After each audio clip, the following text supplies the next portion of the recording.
Hello అండి, నమస్కారం. ఎలా ఉన్నారు? అందరూ బాగున్నారా? మీరందరూ ఆనందంగా ఆరోగ్యంగా ఉండాలని అమ్మవారిని ఎప్పుడూ కోరుకుంటూ ఉంటాను. ఆరోగ్యంగా ఉండాలంటే ఇంటి వంట తినాలి మరి. అందుకే ఇంటి వంట తిందాం, ఆరోగ్యంగా ఉందాం. నేను మీ రాజ్యలక్ష్మి, లక్ష్మీ ప్రియ వెజ్ కుకింగ్ వీడియోస్కి స్వాగతం. ఈరోజు ఈ వీడియోలో పెద్ద సగ్గు బియ్యంతో అలాగే మక్కాచూరుతో మిక్స్చర్ చేసి చూపిస్తాను. ఈ సగ్గు బియ్యము చిన్నగా ఉంటుంది, వేయిస్తే అంత పెద్దగా అవుతుందండి, చాలా పొంగుతుంది. ఈ సగ్గుబియ్యంతో అచ్చంగా సగ్గుబియ్యంతో మిక్స్చర్ కూడా చేస్తూ ఉంటారు. అలాగే ఈ బడా సాబుదానా అంటారండి దీన్ని. బిగ్ సాబుదానా ఫ్రయమ్స్ అంటే ఇస్తారు షాప్లో. అలాగే మక్కాచూరు, ఇది కూడా దొరుకుతుందండి మార్కెట్లో. ప్రతి షాప్లోనూ మక్కాచూరు అంటే ఇస్తారు. తర్వాత వేరుశెనగ గుళ్ళు. ముందుగా నేను కడాయి పెట్టుకుని నూనె వేగిన తర్వాత ఇలా చిల్లుల పాత్ర పెట్టుకున్నానండి. అందులో కొద్దిగా ఈ సాబుదానా ముందు వేయించుకోవాలి. అవి కొద్దిగా చిటపట్లాడతాయండి, కొంచెం దూరంగా ఉండాలి. వేసిన వెంటనే ఇలా గరిటతో, పొడుగాటి గరిటతో కలుపుకుంటే మంచిది. కొద్దిగా వేస్తే తొందరగా వేగిపోతాయి. ఎక్కువ వేస్తే అలా కలుపుతూ ఉండాలి మధ్య మధ్యలో. చూడండి, ఇలాంటి చట్రం ఉంటే బాగుంటుంది. లేదు అంటే మీరు మామూలు చట్రంలో చేసుకోవాలంటే కొంచెం తీయడానికి ఇబ్బంది అవుతుంది. సగ్గుబియ్యము కావలసినన్ని వేయించేసుకున్నాను. తర్వాత మక్కాచూరు కూడా వేస్తున్నానండి. ఇది వేయగానే వేగిపోతుంది. అందుకని గుంట గిన్నె చిల్లులతో పాటు ఉన్నది, అలాగే కాడ పొడుగ్గా ఉన్నది తీసుకుంటే చాలా ఈజీగా వేయించుకోవచ్చు. ఇవే కాదండి, ఏవైనా కూడా అలా దీనిలో చిన్న చిన్న వస్తువులు వేయించుకోవాలంటే ఇది ఉపయోగపడుతుంది. చిట్టు వడియాలకు కానీ కూర వడియాలకు కానీ చాలా బాగుంటుంది ఇది వేయించుకోవడానికి. అందులో నూనెలో వేసేస్తే తీయడం కొద్దిగా ఇబ్బంది అవుతుంది కదండి, చిన్న చిన్నగా ఉంటాయి. అందుకనేసి నూనె అంతా వాడిన తర్వాత తీసి టిష్యూ పేపర్ ఉన్న ప్లేట్లో వేసేసుకోవాలి. మధ్య మధ్యలో టిష్యూ పేపర్ పెడుతూ ఉండాలండి. లాస్ట్లో అవన్నీ పేపర్లు తీసేయచ్చు. ఎక్సెస్ ఆయిల్ అంతా కూడా పీల్చేస్తుంది. సమ్మర్లో ఎక్కువసేపు స్టవ్ దగ్గర ఉండలేనప్పుడు ఈజీగా ఈ మిక్చర్ చేసి పెడితే నెల రోజులు తినొచ్చండి. 1/2 కేజీ సాబుదానా, 1/2 కేజీ మక్కాచూరు, 1/4 కేజీ పల్లీలు, ఈ 3 కాంబినేషన్లో చేశారంటే నెల రోజులు వస్తుందండి. ఒక పెద్ద డబ్బా నిండుగా వస్తుంది. పిల్లలు స్నాక్ అడిగినప్పుడన్నా పెట్టొచ్చు. తర్వాత దీన్ని చాట్లా కూడా చేసి పెట్టొచ్చు. ఉల్లిపాయలు, కీర ముక్కలు ఇవన్నీ వేసి పల్లీలు వేస్తున్నానండి.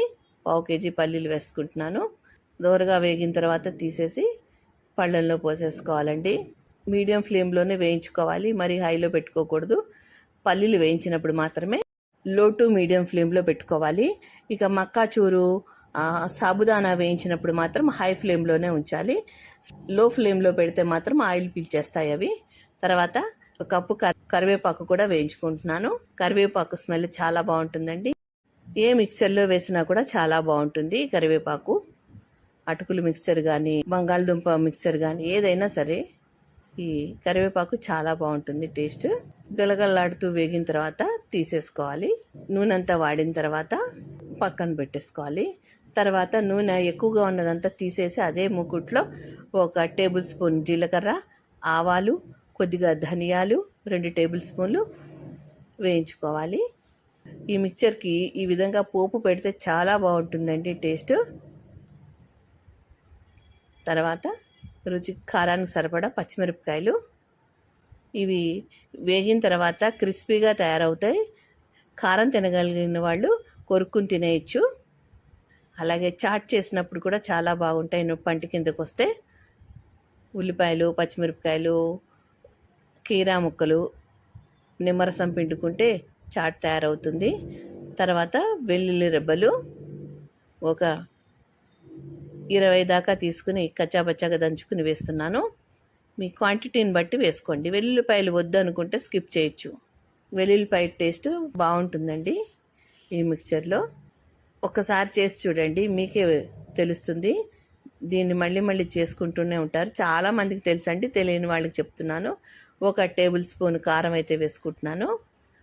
తర్వాత ధనియాల పొడి, అలాగే రుచికి సరిపడా ఉప్పు, 1 టేబుల్ స్పూన్ జీలకర్ర పొడి వేసుకుంటున్నాను. దీంట్లో చాట్ మసాలా కూడా వేసుకోవచ్చు. అలాగే చట్పటాగా కావాలనుకుంటే కొద్దిగా పంచదార పొడి కూడా వేసుకోవచ్చు. తీపిగా కావాలనుకుంటే 1 గ్రామ్స్ టేస్ట్ కావాలనుకుంటే కొంచెం పంచదార మిక్సీ బట్టి వేసుకోవచ్చు. మొత్తం అన్నీ కూడా ఉదయం కలిపేస్తున్నానండి. పోపు అంతా కలిపేసి బాగా ఈ మక్కాచూరికి పట్టేటట్టు కలిపేసుకుంటున్నాను. అంతే అండి, చాలా ఈజీగా చేసుకోవచ్చు. 15 నిమిషాల్లో చేసేసుకోవచ్చండి మొత్తం అంతా కూడాను. 15 నిమిషాలు కష్టపడితే నెలంతా కూడా ఎంజాయ్ చేస్తూ తినొచ్చండి. రకరకాలుగా దీన్ని ఉపయోగించుకోవచ్చు. సూపుల పైన జల్లుకోవచ్చు, అలాగే సలాడ్ పైన జల్లుకోవచ్చు. క్రంచీగా తినాలనుకుంటే కనుక ఎన్నో రకాలుగా తినొచ్చండి. మీకు ఆ రెసిపీలు కావాలంటే కామెంట్ చేయండి. రెసిపీ కావాలని నేను చేసి చూపిస్తాను. ఇది ఎండాకాలం అనే కాదండి, ఏ కాలమైనా చేసుకోవచ్చు. టీ టైం స్నాక్గా తినొచ్చు. ఎవరైనా గెస్ట్లు వచ్చినప్పుడు కూడా పెట్టొచ్చు. స్వీట్స్తో పాటు ఈ మిక్చర్ కూడా పెట్టొచ్చండి. వర్షాకాలము వర్షం పడుతూ ఉంటే వర్షాన్ని చూస్తూ టీ తాగుతూ ఈ మిక్చర్ తిన్నామంటే అమోఘమండి. ఎంతో ఆనందాన్ని ఇస్తుంది. ఎంజాయ్ చేస్తాము. చూడండి, నాకు ఈ డబ్బా అయింది. పెద్ద డబ్బానేనండి. కొద్దిగా చిన్న డబ్బాలోకి తీసి పెట్టాను.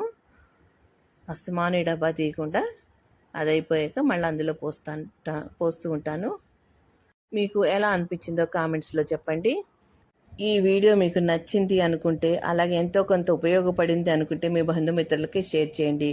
అలాగే ఈ వీడియో కనుక నచ్చితే తప్పకుండా లైక్ అయితే ఇవ్వండి. మీరు లైక్ చేయడం వల్ల మా వీడియోలు మరికొద్ది మందికి రీచ్ అవుతాయి. మా వీడియోలు మొదటిసారి చూస్తున్నట్లయితే తప్పకుండా సబ్స్క్రైబ్ చేసుకోండి. అప్పుడే మేము చేసే వీడియోలు మీకు నోటిఫికేషన్ రూపంలో వస్తాయి. మా వీడియోని మీరు మిస్ కాకుండా చూడగలుగుతారు. ఈ వీడియో కనుక నచ్చితే లైక్ చేయండి, షేర్ చేయండి, సబ్స్క్రైబ్ చేసుకోండి. మరో మంచి వీడియోతో మళ్ళీ కలుస్తాను. నమస్కారం. ఉంటానండి. Thank you for watching.